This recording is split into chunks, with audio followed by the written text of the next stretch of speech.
Welcome back to Check the Pulse. Today, as usual, I'm grateful and honored to have Mr. Zarak Fatah on the podcast. Welcome. Thank you. Thank you for having me. Of course, I'm really excited about this episode. We've been trying to coordinate it, and it's happening, and I'm ready to go, and I'm hyped. So, Zarak, for those that don't know why I'm this excited right now, why don't you give them a little bit of an intro of who you are, your journey, where you're at now, and we'll dive into it.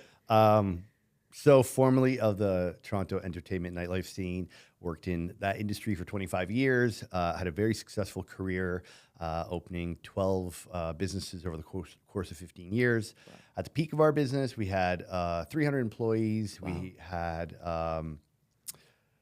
8 companies running simultaneously, and we were doing 8 figures in revenue. And we were kind of the first group down in the King West area that was like us, John Unique, and a couple other places, but like really we kind of helped kick off the King Street area.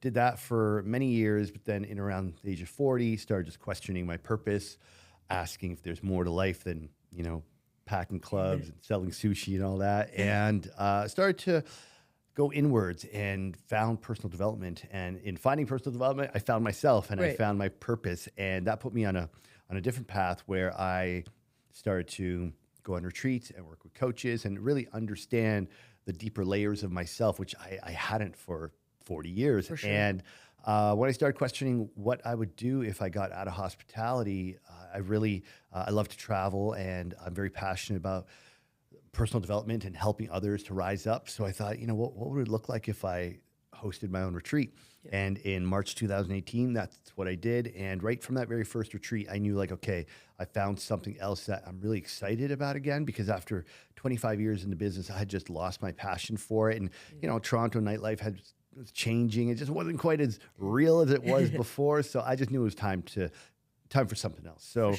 I have been in the wellness space since 2018. 2020, I pivoted to coaching. I do a lot of executive life coaching for high performers, successful men and women who I like to say they're like financially abundant but spiritually bankrupt. Mm-hmm. They've done well in life, but something's missing, and I help them understand what that missing piece is and helping them to unlock that next level of success on a holistic level, right? So I host retreats. I offer group coaching and private coaching programs. I have live workshops tonight. I'm hosting a breathwork session for 24 people. And it's like I live and breathe this now, and I love it. It's the best thing that I've ever done. And it's really cool because now I'm able to tie in what I used to do in the hospitality space with what I do now, whether it be with these retreats or the men's group dinners I host. It's about creating a safe space for men and women to come together and just be willing to take off the mask and go within and share who they are and what they're going through with others. And it's beautiful. I've been a party promoter since back in the day. When I was 13 years old, I was promoting, house parties, and pissing my parents off. And I've just always been one. I love getting people together. I love the vibe and the energy of people just celebrating life. And, I used to do it before, and there was drugs and alcohol involved, and now I do it, and it's breath work. And I won't call it psilocybin drugs, but plant medicine, and not that you need it, but just helping people to break free of what it is that's holding them back from just being the fullest expression of themselves. For sure. Well, first of all, that's an amazing journey and definitely a transformation that you've had throughout it. So I'm curious to have that transition from obviously being deep into nightlife for so many years and then tapping into spirituality.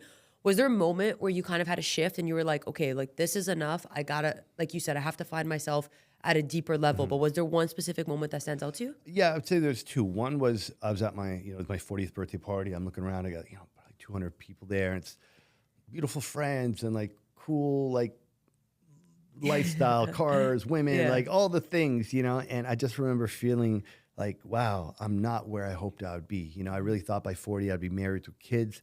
I thought I'd be out of nightlife or at least not dependent on it. Yep. And I just felt like a lack of fulfillment. It's really started to feel like Groundhog Day. So that was a moment where I first asked myself the question, okay, is this really what I want to do?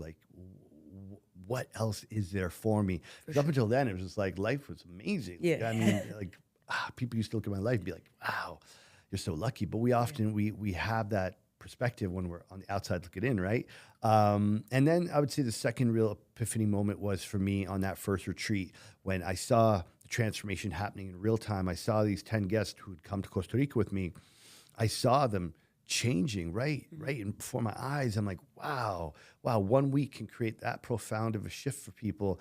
I want to do more of that, and people often say, wow, that took so much courage to leave the industry and go and do that. But it wasn't courage that inspired me. It was purpose. Yeah. I found something bigger than myself. I found something that I could really share with others that was going to change the trajectory of their life. And when I tuned into that, I was like, wow, like that's what I want to spend the rest of my time doing. For sure, yeah. So, yeah.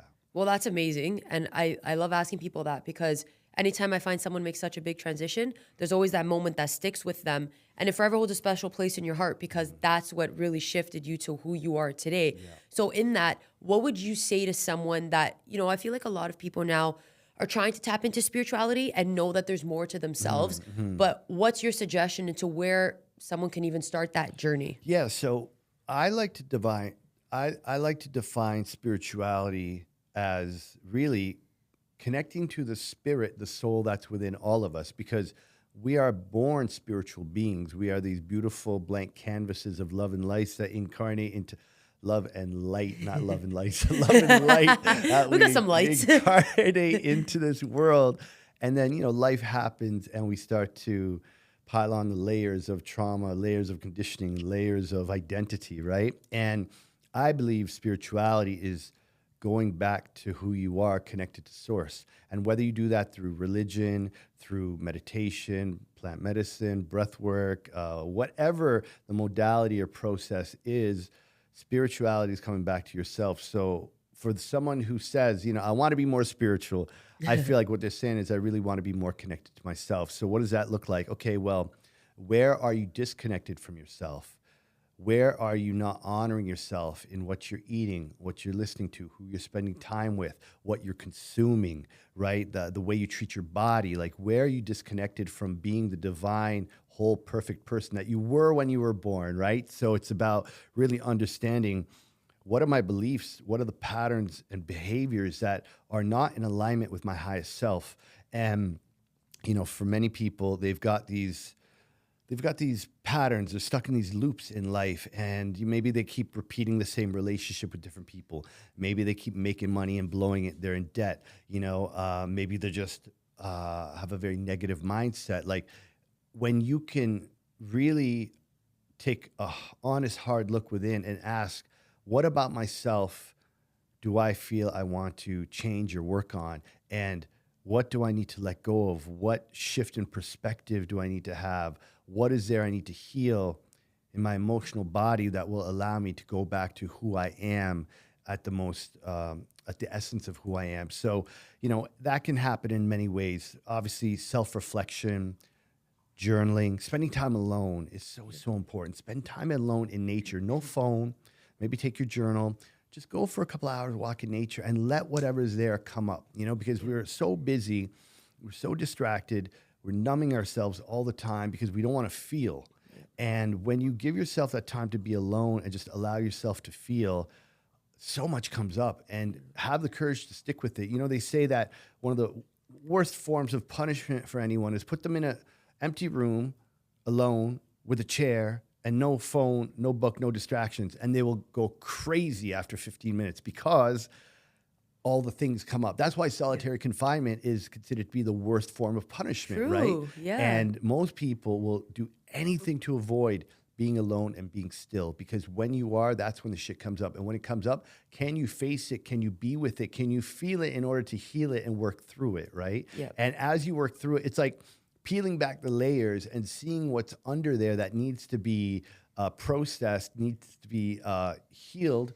As you peel back the layers, you go back deeper, deeper, deeper to your true essence. Yep. And I believe that is the journey of spirituality, is getting back to who we truly are at our core. Yep. That was very well said. And no, obviously, and I say it like I've said it on a few podcasts now. I'm very much in alignment with that, where I say, we were born beings of love, and then everything you go through, you hold on to that trauma. Yeah. So now I kind of want to tap into more, from everything you said, let's talk a little bit about like men and masculinity. Sure, yeah. So obviously, like, you're driven, you're making money, which is great. You feel great. You want to make more money. You hold that strong, power in, let's say, a household hierarchy. But, what you spoke about, a lot of that is tuning into emotion. Absolutely. And I find that, in the way society kind of portrays like a masculine figure, they have to like hold on to emotion, don't show it, be strong, don't cry, all those typical things, right? How important is it to you, in order for someone to be successful,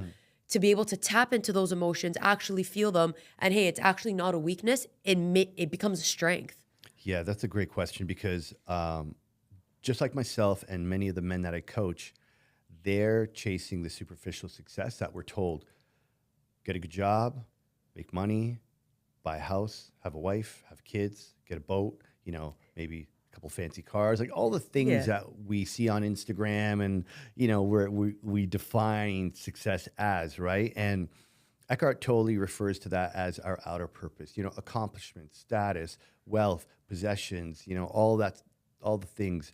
You'll achieve that, but then you're standing up top of your mountain and you're like, wait a minute, my happiness isn't here. My fulfillment isn't here. Something's missing, just like I felt at the age of 40. Yeah. And that is when you start asking, what is life really about, right? So there's our outer purpose and our inner purpose. And our inner purpose is more so about who do we get to be for others? Yeah. How can we make a difference in the world? What is the legacy that we want to leave behind? And the irony about our inner purpose, it actually has nothing to do with us. It's about who do we get to be for others, right? Yeah. So for the men and women that are chasing that superficial success, they are looking for things in the external to validate what they're lacking within, right? So, for example, myself, I got bullied, dealing with racism. I got picked on. I didn't know how to play sports. I was the last kid to ever get picked for a team. So for me, I just wanted to be accepted. I just wanted to be liked. I just wanted to feel good enough. So, of course, I didn't know it at the time at that young age. I decided that, you know what? I'm going to be cool. I'm going to be fit. I'm gonna date hot girls. I'm gonna drive nice cars. I'm gonna wear fancy clothes. Like, I'm gonna do all that. And I never consciously chose that, but the identity I created at that young age was, okay, I gotta be as strong, look as good, and make as much money as I can to feel worthy, to feel good enough. And for the young men out there who are on their hustle and on their grind right now, yes, you could have financial success, you could have material success, you could have career, like professional success. And that's great and all. Obviously, you need that.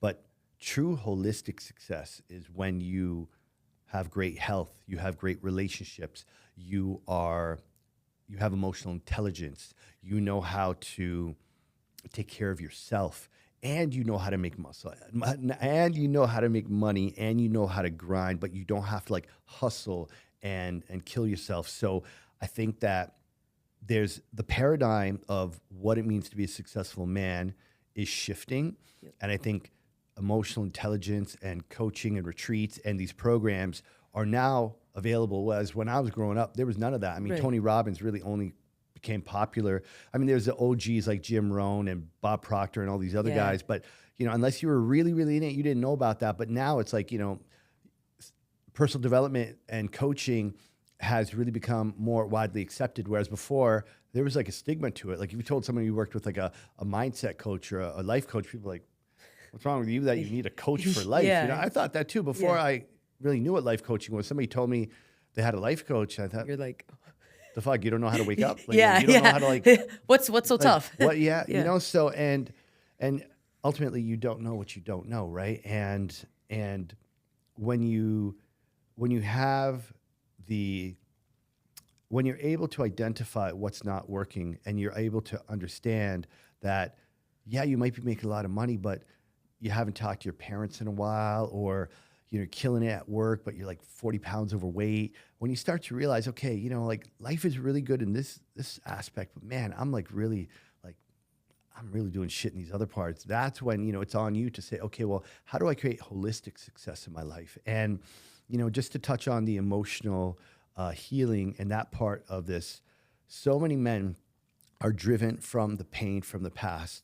Just like myself, what we go through in those formative years of 0 to 6 up until 14, our belief system is developing. And if we don't feel good enough, if we don't have our father's validation, if we don't feel accepted by our peers, then we start to think, what's wrong with me? We start to feel shame. And that shame is what then develops what's called the false self-identity. And that false self is who will run your life until you finally have no choice but to face it. And at 40, I faced my false self, realizing like I've built this big, beautiful life with all these things that people admire, but I don't like who I've become. Yeah. And when you ask yourself that question of like, who do I want to be? That is when your personal development and spiritual journey begins. Yeah. You inspired me in that. But no, it's true. It's true. And I do feel like to tap into what you said before, where the punishment of like someone being in a room and, you know, they want to hide from themselves. I do feel like people use the excuse of overworking, but meanwhile, it's more just hiding from things they don't want to face. And the best way to keep yourself occupied is drive, overwork, because overexhaustion. It's also celebrated. Like exactly. The grind hustle, the hustle and grind culture is celebrated. And there's a reason why depression and addiction and even suicides are an all-time high, right? Yeah. No, 100%. And I actually had a previous guest on, he spoke about sleep. And I was like, well, you know, they say a lot of entrepreneurs, like they just go and they don't rest. And he explained, he has his PhD in like the whole mind side of things. And he explained how important it is. And he's like, if you're not sleeping, you're killing yourself. Your body needs the rest. So tapping that all back in together. So obviously you're coming from a place where, you know, you had the cars, you had the girls, you had the money, all of that. You find yourself now. So now what is your core goal to kind of teach your coaching clients or instill into the people that you coach? Like, hey, this is what I would have done different. Sure. Going forward. Yeah. So up until now, you know, I've been working with entrepreneurs, and I like to say that I became the coach that I needed when I was 40, and I was, you know, questioning my purpose and feeling very out of alignment. Yeah. So for the past 5 years, that's what I've been helping my clients with, is helping them to really tap into the vision of who they want to be and what needs to shift between who they are to who they want to be, and supporting them along that journey. And everything I coach and share with my clients is what I've gone through personally. And what's been coming up for me lately, because I'm hearing about it more and more, is just how much people are struggling to find a partner, how difficult it is to not just find a partner and create that deep, loving relationship, but to maintain that and to stay in it.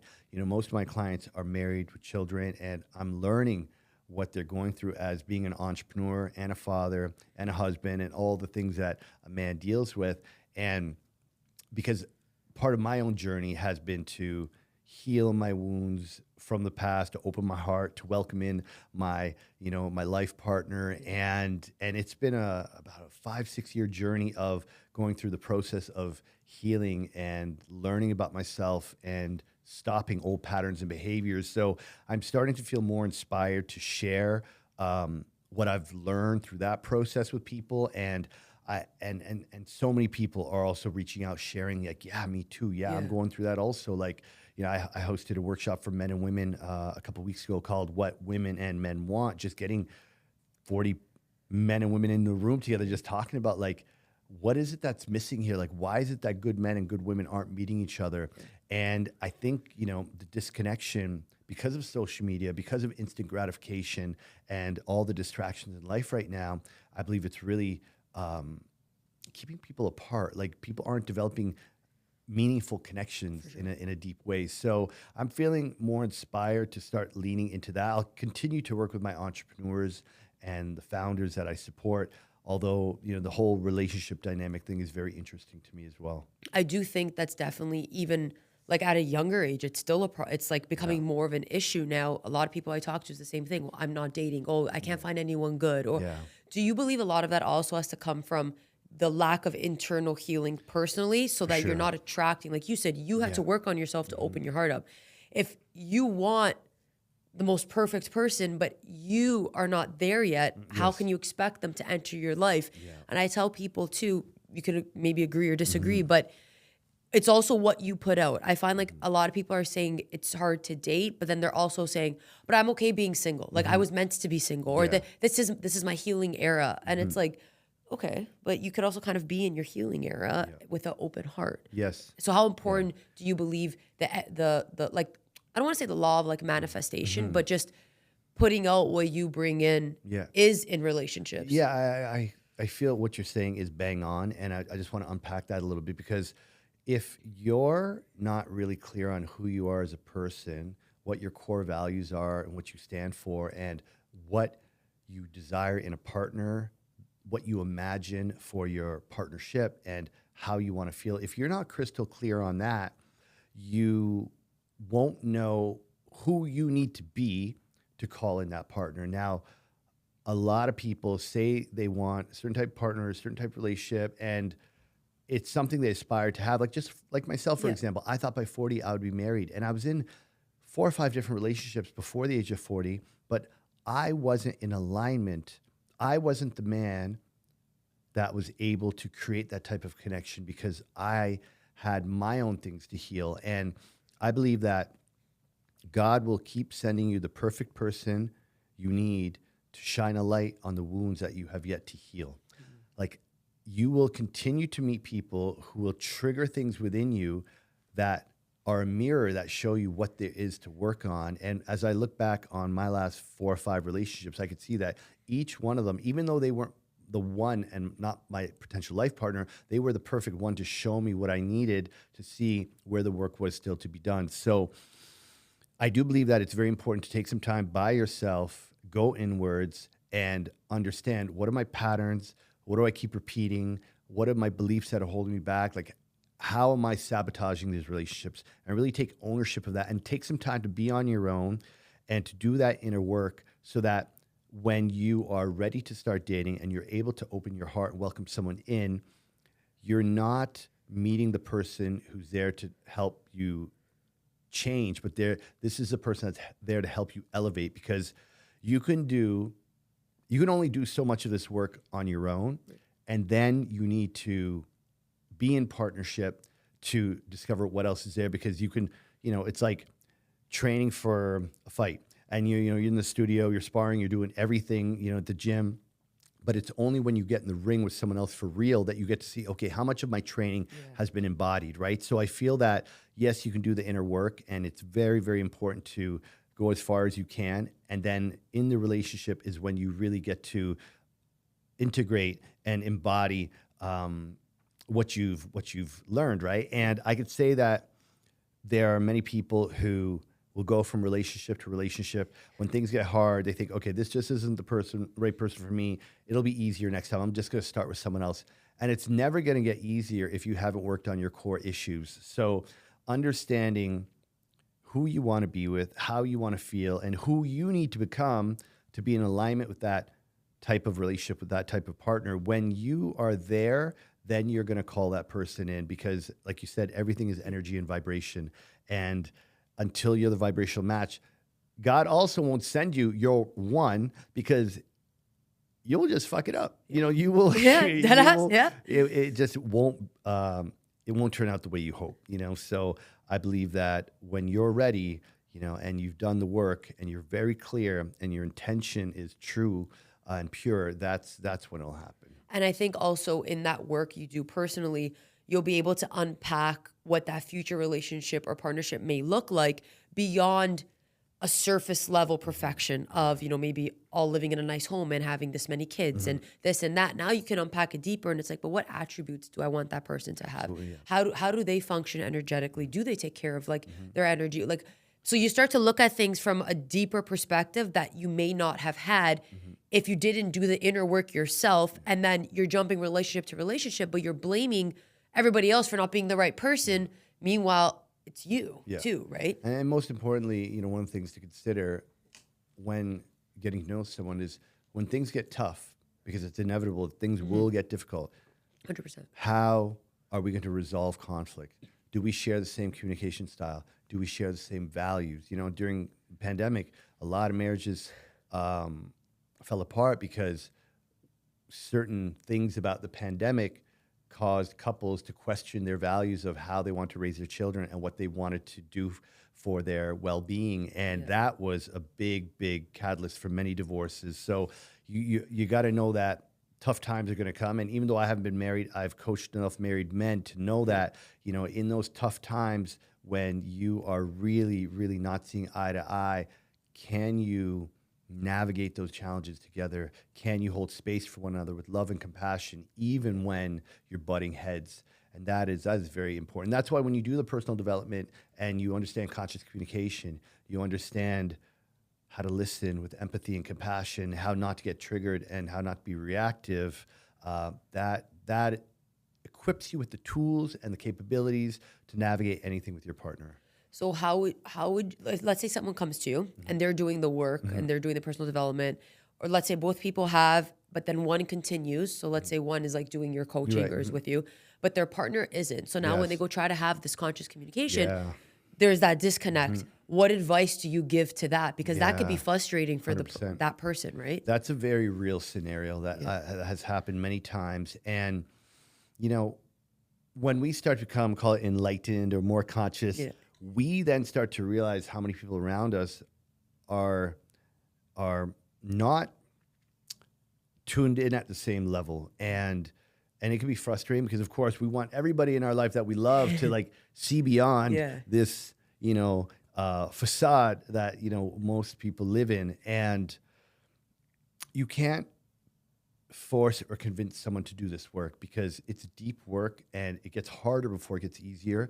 And someone has to really choose to take on this work of personal development if they're serious about it, right? And the most you can do is be the proof of what it looks like to overcome your trauma, overcome the incidences that have been hurtful in life, and really show them like this is what life can feel like and look like, and this is who you can be when you are willing to face your shadows and work through it. So being the example and inviting with loving kindness, inviting without expectation and without making them wrong if they say no, remembering that everybody is where they're meant to be on their journey, and you can't rush the healing process. You can't convince someone to do the work.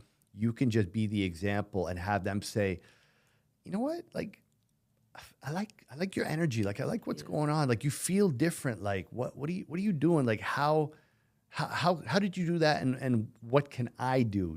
And when you can be the proof, that is the best way to enroll someone. Now, yes, if it is your husband or your wife and maybe they're not reading the same books and they're not doing the breath work or want to join you on a retreat, that can be hard, because I've seen that happen many times where one person in the relationship gets really deep into the work and they're like seeing life on a whole different level, and the other spouse is just completely clueless. And you have to choose, and this is where having shared values and a foundation of alignment is really important, because if you're going to continue to grow and evolve, you can't have that person hold you back, and you're going to grow and you're going to evolve into this new version of whoever you're becoming as your future self. And you may roll over one day and look at your partner and just realize we have nothing in common anymore, and we're not even speaking the same language, and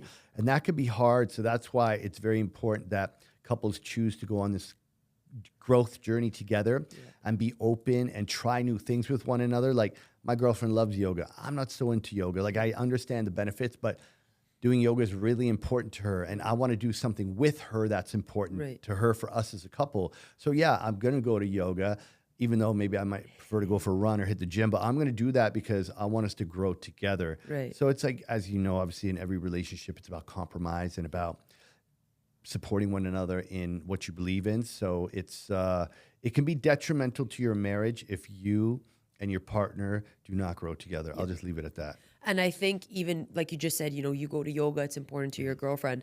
I think it's also breaking the barriers between, like, well, I'm a guy and I don't want to go to yoga. Like, I'd rather, like you said, I'd rather go to the gym. Or you could flip it. If the gym's important to you and maybe she's not for the gym, she'd rather do this.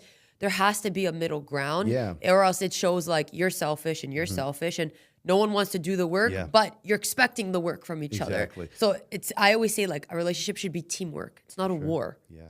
And it might not be yoga or the gym. It might be something else. It's Yeah, like, yeah, okay, exactly. well, you don't want to go to the gym and I don't want to do yoga. Okay, let's come up with something new that we can both do together that's exciting. Yeah. And again, it's all about compromise and about honoring and understanding each other's needs and being able to nurture that for one another, right? For sure. And you also mentioned another important point previously where when people start to become enlightened, they see things very differently. And you'll start to notice, like, even if you're talking to someone from an enlightened standpoint, they kind of look at you like you almost sound crazy because you'll like understand things deeper. Like if they're getting mad, you're not so much looking at they're mad in your head. You're like, so you're mad because when you were like 6 and then your mom got mad at you, right? Yeah. So it's a whole different way of thinking. Yes. So I agree in the sense where it's definitely important to be on the same page with the person you're with. Is there something or, a common theme now that you're kind of tapping into the healthy relationship side of things that you notice causes that disconnect between couples? Sure. So, I mean, the biggest disconnect is when resentment starts and contempt and they start taking jabs at each other. Like that is the beginning of the end. And, the first thing I say to any of my clients who start having challenges with their partner, I ask them, okay, well, what are you responsible for that's creating the situation that you can hold yourself accountable to? Because it's never all one person's problem. It's always in some way 50-50. So asking them like, okay, well, like for example, I was speaking to one of my clients not too long ago, and he said that the sex life and the chemistry with his wife is off. Right. And, he's telling me, oh, she doesn't have time. She's this, she's that, she's whatever. And I asked him, I said, the truth is she doesn't want to have sex with you. Because if she wanted to, like, she would let you know. And but she is not attracted to you right now because the polarity's off. Yeah. Because you've disappointed her. You have flaked out in ways that have caused her to lose trust in you. And when the polarity's off and she has to step into her masculine, she doesn't feel sexually attracted to you. Yeah. And I said, so what can you take ownership of that you want to like take on for yourself rather than just pointing the finger at her? Yeah. What are you responsible for and what do you want to do about it? And when we can start by accepting the fact that, okay, I'm 50% responsible for the situation and I'm going to own that. I'm going to express to my partner, hey, look, I understand lately I haven't been as helpful and, I said I was going to do this and I didn't. And then I let you down again. I just want to let you know that I'm going to do better. I'm going to try harder. And that is my commitment to you. And actions speak louder than words. Start owning what you're responsible for and see the shift that happens when you start to, rather than just point fingers and blame, you start to do the work yourself, right? And again, that requires the humility and the self-awareness to understand where am I not showing up and how do I want to be different for her? For sure. And you touched on it right at the end there where I was going to say it comes from humility. Whereas like those tough conversations are the hardest, but I find will improve your relationship the most because you're not going at someone and you're in a yelling argument like, oh, it's you and this and that. It's like, before I come at you, I'm going to take the time to reflect. Yes. Where can I improve? So now when I come to you, say, hey, what you did made me feel like this, but I understand how what I did could have caused X, Y, and Z. Exactly. Now you're at a whole different energy level in that conversation versus coming in, aggressively. And what I've heard other people say in like kind of your space too is like, if you feel like you can't have those conversations in the moment because you're so built up or you have that resentment, like give it a second and then go to it, right? Because I feel like if there's also a lot of aggression that comes from either way, it pushes the other one away. Absolutely. And it's not productive. You can have the most accurate, like logical facts that you want to share. But if the person's not ready to receive it, it doesn't matter. And it's also not what you say, it's how you say it. So if you have charged energy and you get into a conflict, again, even though what you're saying may be correct, it's not going to land well. And one of the courses I love teaching in my Path program is conscious communication. And the number one tool in conscious communication is set and setting.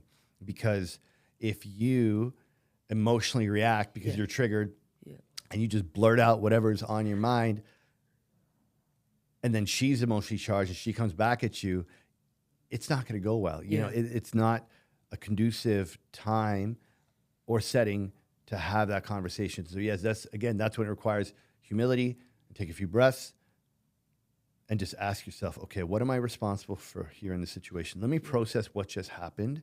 And then let me come back to her or him and ask them for their time to have a conversation about something that's important to you, because that way you're being intentional, you're not coming from a charged place, and you are also now able to create an environment for the conversation where both of you are ready to receive. Yeah. Right. And that's a big one. And that's where a lot of people really mess things up, because in that moment they're triggered. And the irony is often what's said in the moment isn't what the real issue is. Like when she blows up because you didn't take the garbage out, it's not because you didn't take the garbage out right then. It's the 5 other things that you said you'd do that you didn't do. Right. So she bit her tongue.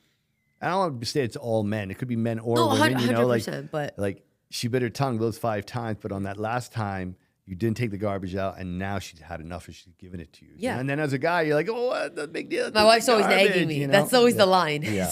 right? Yeah. But it's like it comes to that too. And like he said, it could be both ways. There's some guys that do everything around the house.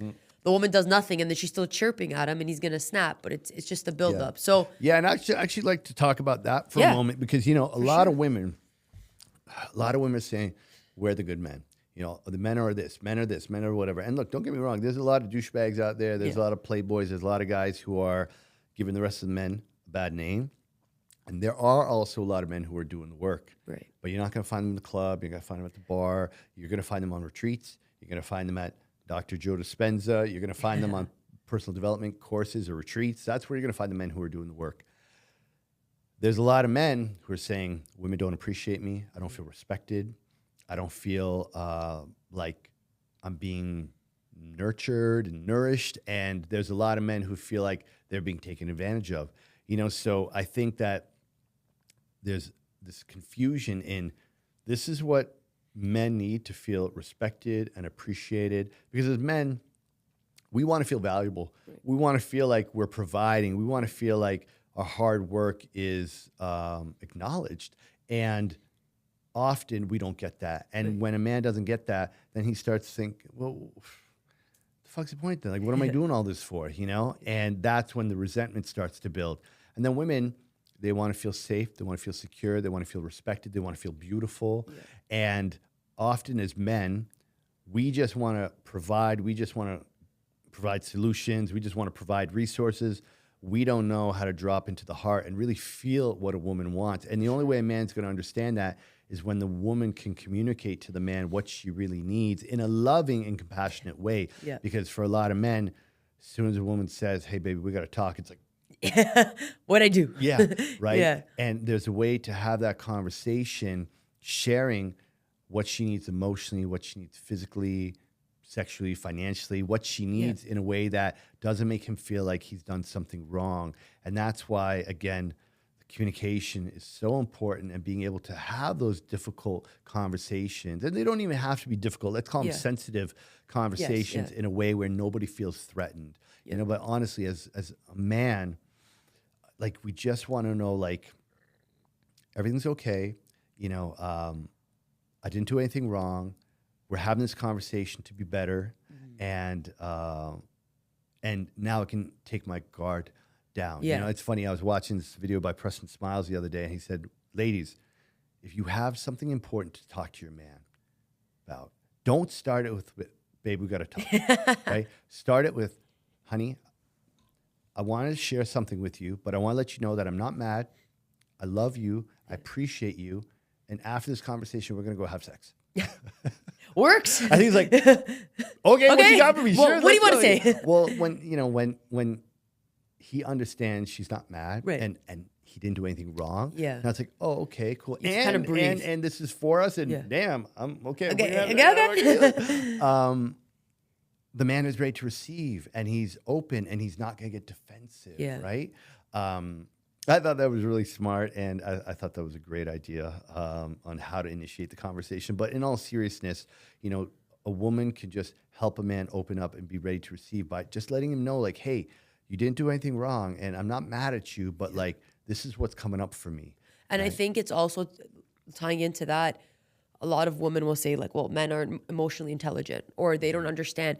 But I think that also ties into if you're not taking the time, if it is someone you really love and they're holding up their role in the relationship, if they don't understand you emotionally, it's also on you to take the time to explain, as you said, and have those conversations instead of just being frustrated that, well, you don't get me. Yeah.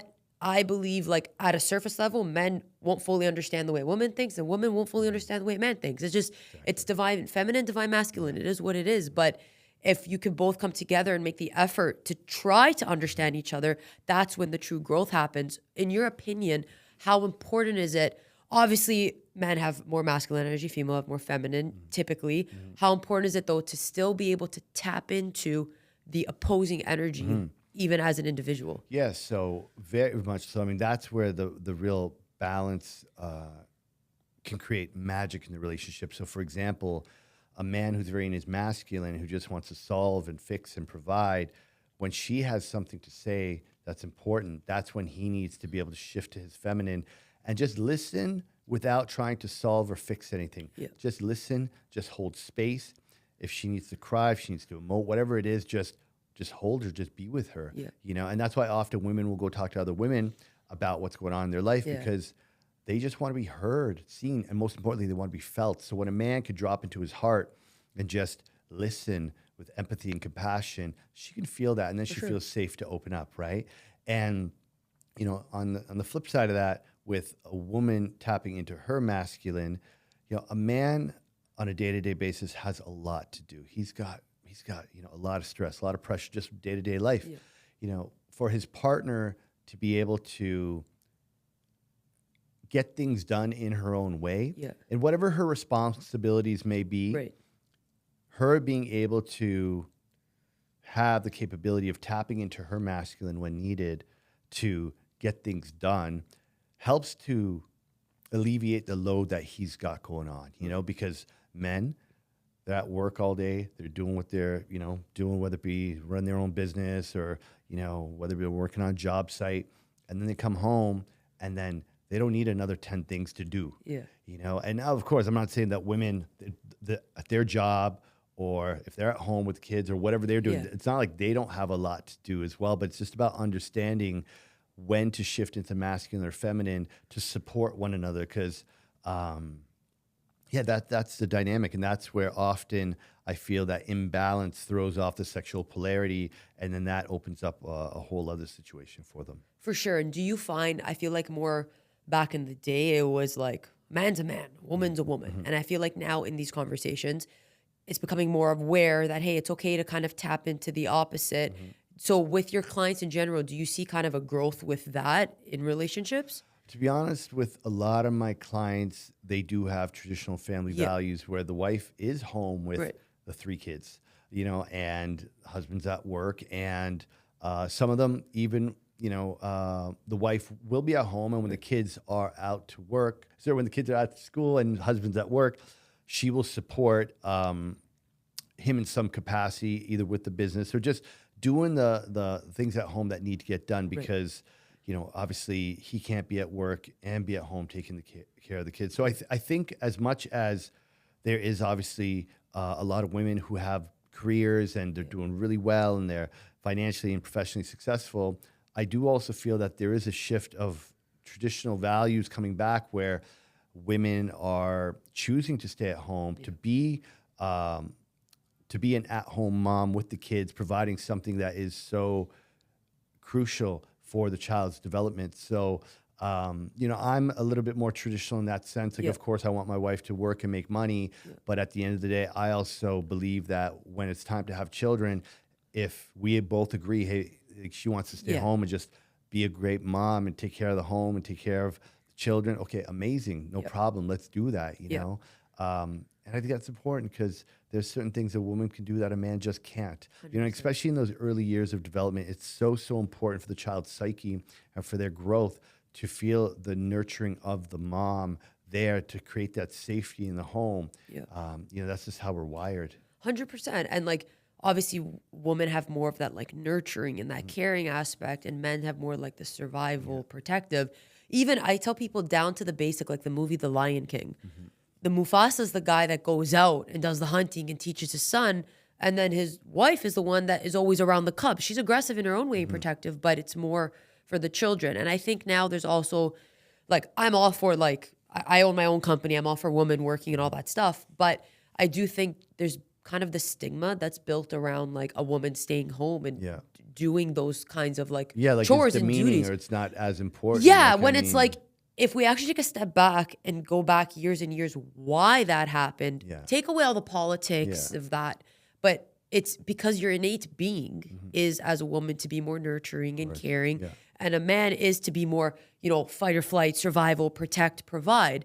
So I don't think like if a couple has a conversation and that's what they land on, I don't believe it should be like, well, of course she stays home because he's the man. And it's like, well, no, what if they discuss that? Yeah. What if that's what she wants? That's not wrong. Yeah. And that's not wrong if that's what he wants either. Like, obviously, any situation that works for you and your partner works. But I just feel like this is built over time of like women trying to break this stigma of you need to be stay at home, which I get. We do need woman leadership and empowerment. But I don't think it's also looked down upon if it still works for many relationships. For sure.